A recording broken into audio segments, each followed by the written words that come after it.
Hi,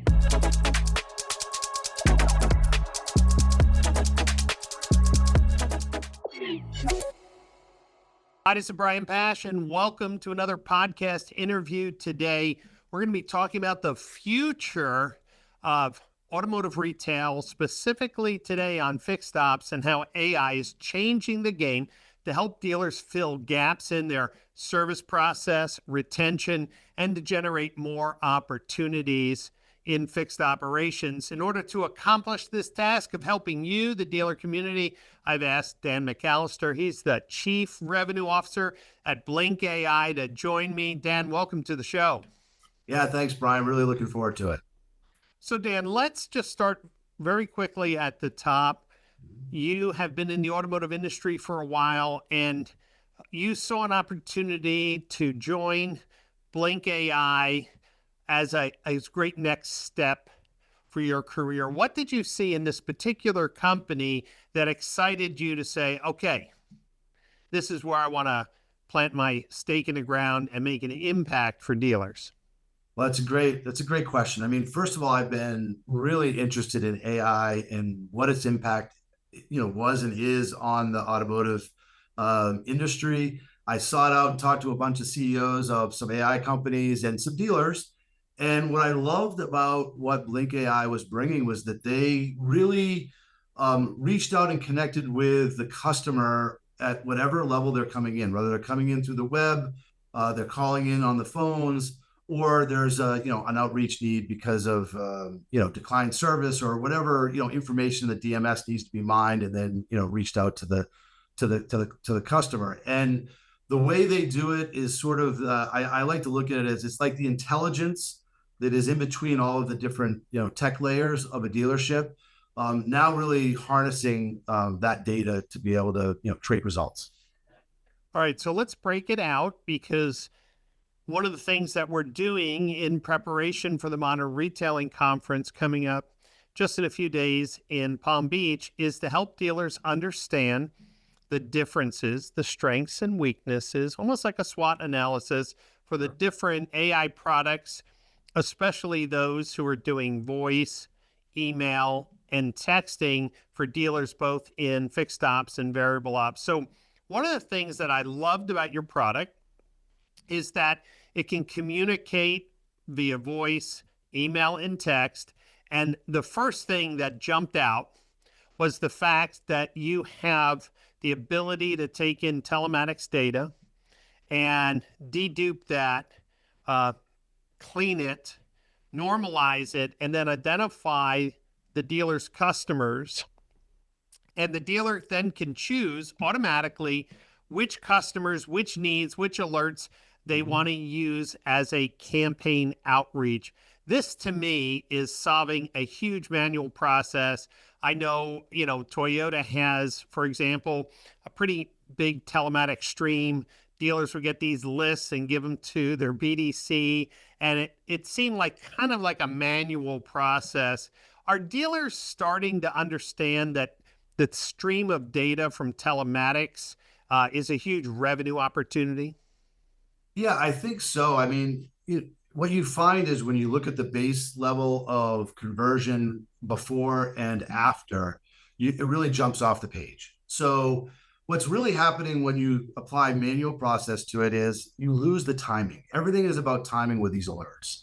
So when the alert comes in, we are generally responding within the hour to send out an email or a text or both. And we do it in a sequence of 3 different texts and or emails over 3 different days, or 3 consecutive days. And what we see is a very high, in the 40 to 60% range conversion of those unique vehicles coming into service. And so the revenue generating off that jumps off the page. And we're seeing, especially with Toyota, Lexus, and a few other OEMs, we're seeing a huge uptick in our sales for telematics. I'm just going to tell a personal story, because tomorrow I'm taking my Mercedes for service here in the Peachtree City area. We recently purchased a home here, and I don't know where the nearest Mercedes-Benz dealer is, but for months, my service alerts on the Mercedes and it says, hey, do you want to speak with somebody? Now, my experience in automotive is like, I'm not sure if I say yes, you want someone to talk to you right now. I don't know what my schedule is. I'm driving. I don't know where the closest dealer is, so I don't know who I'm talking with. And so I've just been, want to talk to someone? Do you want to schedule an appointment? I'm like, no, no, no, no. But if I would have received a text, I would have definitely scheduled it because that was just only going on in the car when I was driving, when I'm least likely to book any appointment because my schedule's kind of complicated. You send me a text, I'm going to see that text later in the day. I'm going to look at my calendar. I'm going to say, okay, let's schedule. And I want to be very specific because there's some AI tools that's job is just to queue up people, get their information, to have someone call them back to book an appointment. If you're sending out a text like, hey, they're B level service, I have to get a B service, B5. So if I get a text, hey, I see your B5 service light went on, would you like to schedule? Is BLiNKAI actually showing available times to the consumer and booking that in the DMS, or is it just taking a wish list and someone's going to call them back? No, it's we are fully integrated with virtually all DMS products, as well as even shop maintenance like Xtime and My Karma. And so we don't require anyone to change the stack that they have. We integrate in with their current processes and actually book that with the actual opcode of the alert, so that the dealer all the way down through. So what's really good about it is it's making the service advisors more efficient. They don't have to ask questions. We're not asking strange questions to the customer about what their VIN is and what we should already know. That's information we should already know. So that just seamlessly gets booked inside of whatever DMS that they have, and there's really no human touch from that perspective. Okay, Dan, there is some misinformation or just opaqueness. So I'm going to ask a direct question. I didn't prep this question, but there are some people who are saying, Brian, what people aren't telling you that AI scheduled appointments don't show to the degree of a person-to-person booking. Now, that doesn't actually make logical sense to me, but I want to just throw it out there. Of the consumers who are booking through BLiNKAI, do you track the show rate? We And do. what would you say that normal range is? We're at an over 90% show rate. Our appointments are strong. We measure it, and it's something that I think I mentioned something to you earlier as we were discussing this podcast. We're really not. We really want to measure. Our KPIs are all around performance of actual showed appointments, what the increased appointments are, and what my revenue lift is because of our service. So in order to be able to do that, we have to be able to look at and tie down not only what was scheduled, but who showed up. So we actually measure ROs tied to our appointments. All right, let's flip the script a little bit. Voice, text, and email. It's your communication stream. Obviously, if you're getting telematics data, that could apply also to recall, right? So recall data that comes in, that can be automated depending on what recalls the dealer is equipped to service. What about inbound phone calls? This is an important one because as we've been talking to dealers, some of the complaints in the early voice AI or digital voice assistant tools were having problems with Spanish speakers. Mm-hmm. So they were like decent for English, but when Spanish speakers, come in. So if a dealer wants BLiNK to handle an inbound phone call, are most dealers using it as the first point or as an overflow? What would you tell me on what dealers are feeling comfortable with your platform in regards to inbound voice calls? So I would tell you, we're very passionate about this. We want to be first line.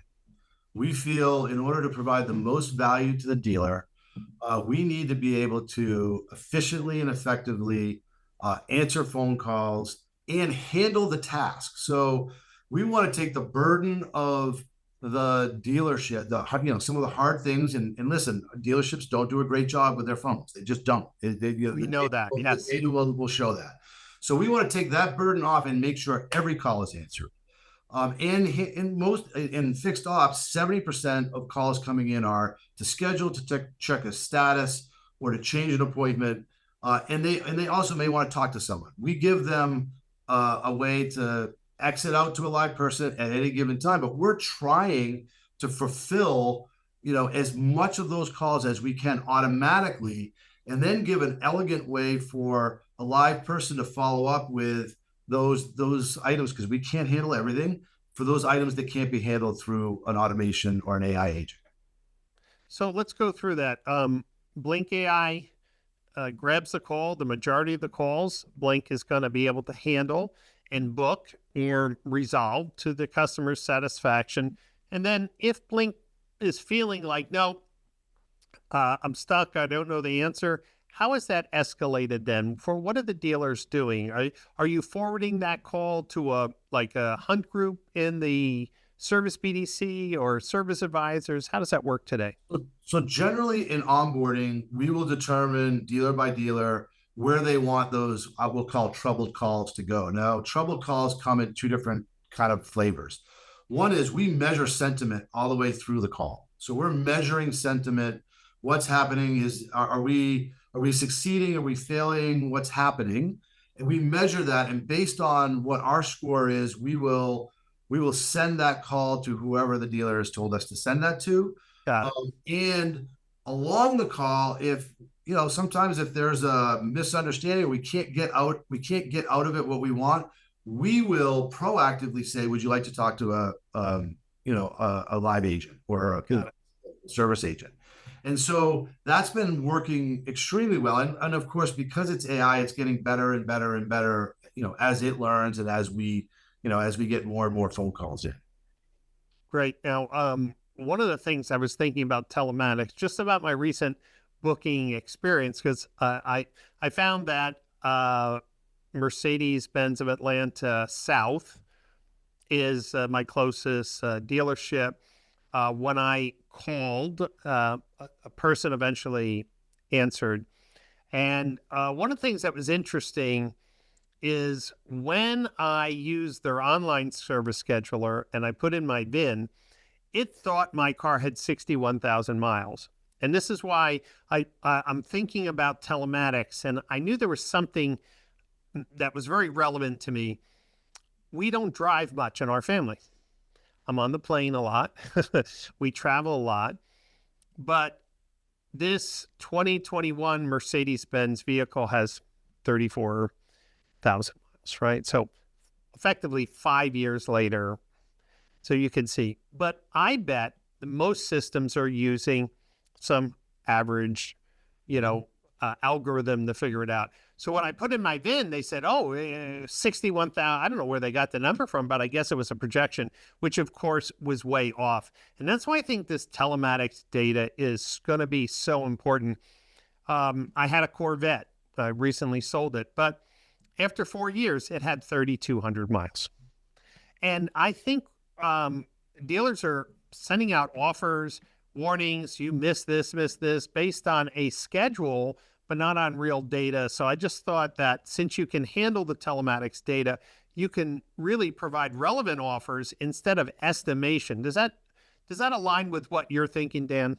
100%. And I think we're in this shift in the industry from being reactive to proactive as well. Yeah. So this data, and what I love about telematics data is it isn't muddied yet. It's really coming right out of the car. It's reading exactly what's happening, as opposed to being ingested into multiple data sets and mismanaged in some cases. I love getting that raw data because it allows us to be very proactive. And I think you'll see over the next few years telematics becoming instead of that reaction. It's going to be telling you, what you should be doing in advance, or even certain wear and tear that's happening inside of the vehicle. It's reading that information and being helpful to the consumer and then to the dealer, in getting that to be more of a real time experience as opposed to someone reacting to something happening.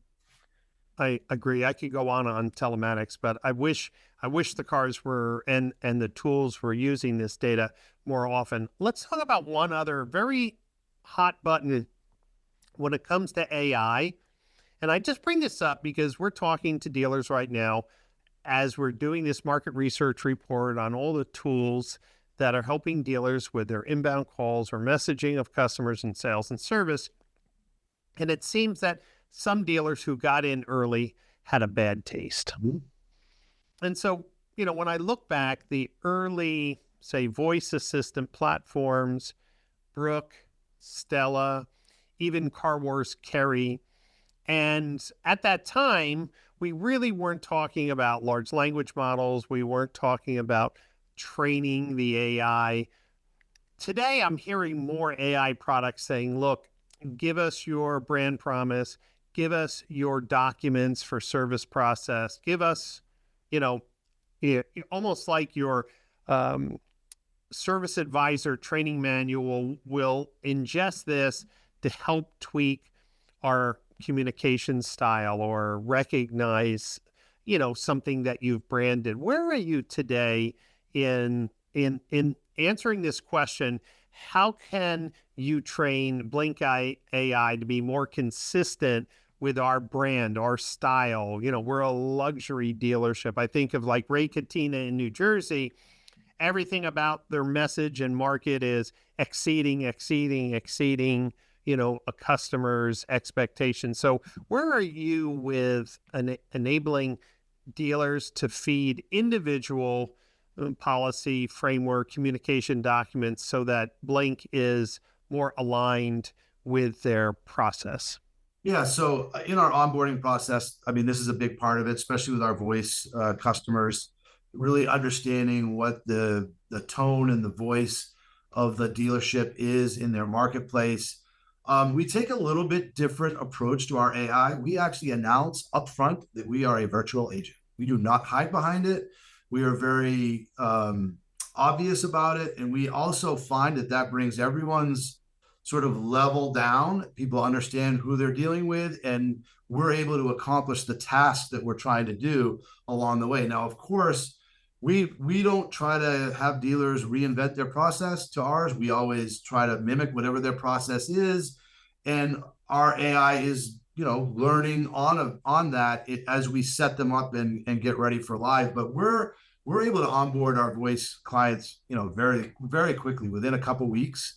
You're going live and we're answering, partly because of our deep integrations with all of their systems. So we Right. have all the data and we're able to use that more in a utilitarian way than and for fixed ops you would think that, right? Maybe Sure. the front of the house is slightly different. There's a slightly different tone that we're gonna have to learn more, have our AI agent learn more about. But we don't hide behind the fact that we're an AI agent. We think that's the best practice going forward, actually. I agree as well. Um, I get a lot of telemarketing calls, and it's like, hey, Brian, I just want to let you know about your loan approval. And, the first time you get that call, you're like, boy, this is a pretty aggressive salesperson. Then you realize It's unreal. Yeah. it's just an AI prompt. Let's talk about one other thing. We've talked about your voice handling and the quality of the bookings. We've talked about the telematics and giving near real time outreach to people who've just been in their car and saw a service light or a warning light. Let's talk about campaigning, because I believe dealers who are spending a lot of money on direct mail are wasting a great amount, because that data could be based off of DMS data that's outdated. It could be based on mileage that is just projected, not actual. In my case, the stores always get it wrong. But there's amazing benefits of having a single platform that can send text, send emails, or handle voice calls. So when a dealer says, how can you help me with my ongoing life cycle kind of service marketing? Do you offer campaigning that a dealer can set up, like lapse service, decline service, recalls? Is this part of a life cycle campaign that can be set up and run? Let's talk a little bit about campaigning. Yeah, it's part of our core set of products that we generally talk with a dealer about. And you hit the nail on the head. There's gold in the data that is in their systems. And so if you take decline service as an example, some DMSs like CDK have an actual opcode that's decline service. That's a bit easier to drive because you know it's already there. Most don't, quite honestly, and so we train fixed ops to actually in the notes field just write what the decline service was, and our AI agents trained to be looking at that at those notes, Looking at those notes, yeah. right? So that we can, on a timely basis, send out a communication to the customer based around that decline service. Rather, and then we work on onboarding with our dealers on what does that timing look like by RO. So brakes might be 2 months later. Tires, maybe they just barely passed inspection. If you're in a state that requires inspection, that's another one that we'll time up with them. So our customer success representatives, they'll spend a lot of time on setting those parameters up as we go out for the client service. Then there's as vehicles are coming off of warranty, what does your outreach look for that 3 to 7 year old vehicle that defects usually to a third party? How do you keep them engaged in your service? So we have campaigns that'll go out. Any kind of recall data that we're given, we can send outbound campaigns. And again, it's the same thing. It's sent text or email, and you can schedule appointments right out of those texts or emails. And more importantly, if you even started that and then you decided something happened, you couldn't finish the session, and you called back in, we would know that you tried, and we would actually say, I see that you tried to book something online. That's great. Are you calling in about that? Just making it, again, more personal and more understanding of what the situation is. And the airlines do that. When I call, say, Delta or United, and it would say, "Oh, we see that you were, attempting to book or change your flight," and I was like, "Wow, that's cool. That's what I was trying to do." Dan, I want to thank you for leaning in and being very specific and precise with your answers, because dealers are looking for ways to fill gaps in their service process. And the fact that you have a multi-channel communication platform running off the same playbook, ingesting data from their DMS, or as some dealers move to CDPs, right, wherever that data can be found with the opcodes and the other things. This is really an important conversation that dealers have to have with their fixed ops director. How many opportunities are we missing because in peak hours we're not answering the phone, or we just don't have enough resources for declined services and recalls and telematics? So, Dan, if a dealer wanted to get a demo, talk to you a little bit more, what's the best website for them to go to? It is BLiNKAI.com. Well, that's really, really easy. And Dan, I also just want to remind dealers that the BLiNKAI team will be at the Modern Retailing Conference. That's November 16th, 17th, 18th in Palm Beach. We've expanded the number of hotels to accommodate all the dealers who are attending. This is the who's who in automotive AI, automotive data management, data hygiene, and retail tech. The Modern Retailing Conference's theme is to help dealers build the right tech stack to meet the needs of their business, be more efficient, generate more revenue opportunities, and BLiNKAI fits right in, checks all those boxes. So, Dan, I want to thank you and your management team for supporting dealer education, being a sponsor. I'm sure you're going to be awful busy at the show. Dan, if a dealer wanted to email you directly because they fell in love with you on this podcast, what's the best email address for you? Again, pretty simple. DMcAllister@BlinkAI.com. Couldn't be any easier. Well, I want to thank everyone for listening in. I want to encourage you, get your tickets for MRC, come on out and actually see live dealer accounts, look at the KPIs, look at the management reports, listen to how calls are being handled. Once you see it, you can't unsee it. And then more importantly, I think it will show you how much revenue you're leaving on the table. If you enjoyed this podcast, make sure you listen to all the podcast interviews rolling up to the Modern Retailing Conference. And don't forget to sign up for my LinkedIn newsletter, where every week I'm helping dealers move forward with introductions to new concepts, new technology, new vendor partners to help them sell more cars and service in a digital age. You can get that newsletter from my LinkedIn profile. Thanks, Dan. Thanks, everyone, for listening in, and I'll see you next time on another podcast interview.